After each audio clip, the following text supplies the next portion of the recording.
Баршаңызға сәлем. Қазақтың ұлттық тағамы қарын бүрме немесе көмеш деп аталатын тағамды үй жағдайында жасауды үйренеміз. Өте дәмді, міндетті түрде жасап көріңіздер. Бұл тағамды жасау үшін жылқының түп қарыны, кез келген ет немесе жылқының қабырғалары, қалауыңызша картоп, сәбіз, пияз қоса аласыз. Картоп, сәбіз, пиязды жақсылап турап аламыз. Татымына қарай тұз, қара бұрыш және де кез келген дәмдеуіштерді қоссаңыз болады. Лавр жапырақтарын да қосып жіберіңіз. Бәрін жақсылап араластырамыз. Қызанақ немесе қызанақ салатын қоссаңыз да болады.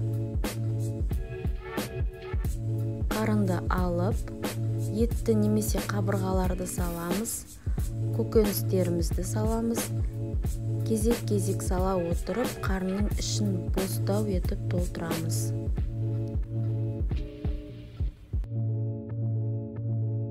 Қарынның кесілген жерін кез келген ине жіппен мықтап тігіп тастаңыз. Ыдысымызға қарынды салып, ішін сумен толтырып, баяу отта 5-6 сағатқа дейін қайнатамыз. 2-3 сағаттан соң келесі бетіне аударып қоямыз. Дайын болған кезінде осындай қалыпқа енеді. Қарынды сүзіп алып, қонақтарымызға ұсынуымызға болады. Өте дәмді, міндетті түрде жасап көріңіздер.